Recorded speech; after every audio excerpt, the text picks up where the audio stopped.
సినిమాలో నాకు నచ్చిన ఇంకో అంశం ఏంటి అంటే మీరు సనాతన ధర్మం గురించి మాత్రమే కాకుండా అసలు దేశం కోసంగా ఎంత చక్కటి డైలాగ్స్ రాశారో, దేశంలో మనం సిటిజన్స్ ఆఫ్ దిస్ కంట్రీ ఎలా ఉండాలో, అసలు ఒక మనిషి జీవన విధానం ఎలా ఉండాలో కూడా చెప్పిన తీరు మాత్రం అమేజింగ్ అండి.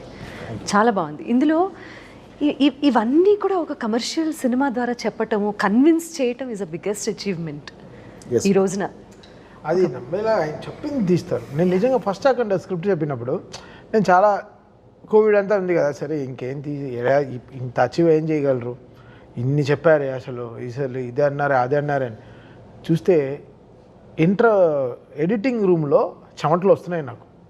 దీన్ని ఎలా ఆర్ఆర్ చేయాలి, దీన్ని ఎలా అని ఎవరికి చెప్పకుండా వెళ్ళిపోయాను ఇంటర్వ్యూలో. సార్ మీరు పంపించేయండి నాకు ఇప్పుడు అని ఫుల్ టెన్షన్. 10 నిమిషాలు మాట్లాడలేదు, వచ్చి కూర్చున్నారు. 10 మినిట్స్ ప్లీజ్ అన్నారు.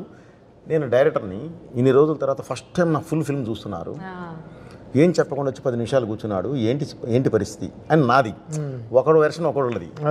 లేచి లేదు సార్ పంపించేయండి, నేను ఏ ఇన్స్ట్రుమెంట్స్ కాదండి, అప్పటికే వచ్చేసారు టెక్నీషియన్స్. ఈ టెక్నీషియన్స్ కాదు, నేను కాశీని తీసుకొచ్చి కూర్చోబెట్టాలి అన్నారు. గుర్తుందండి, ఇది వారణాసి కావాలి, దీనికి ఫ్రాన్స్ వద్దు అని చెప్పేసి వెళ్ళి వేరే టెక్నీషియన్స్ వచ్చారు. ట్రాన్స్ కావాలని చెప్పి వాళ్ళని పంపించేయారు అర్జెంటుగా అని చెప్పి పరిగెత్తుకుంటూ వెళ్ళిపోయారు. వెళ్ళి నాకు అర్జెంట్గా పంపించాను. అప్పుడు ఫస్ట్ ఇంటర్వెల్ పంపించాను.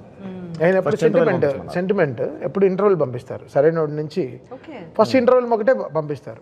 ఇంటర్వెల్ తర్వాత బ్యాంక్తో స్టార్ట్ అవుతుంది, ఒక హై వచ్చేస్తుంది, థీమ్స్ అన్ని కుదిరిపోతాయి. సో ఆ ఇంటర్వెల్ రీల్ ఫస్ట్ పంపిస్తారు. ఆ ఇంటర్వెల్ రీల్ అదే 15 రోజుల్లో సినిమా అర్థమైపోతుంది. అక్కడి నుంచి మళ్ళీ ఫస్ట్ రీల్ నుంచి చేసుకుని ఫస్ట్ హాఫ్ వస్తాం. మా ఇద్దరికి అదే దట్స్ హౌ వి గో.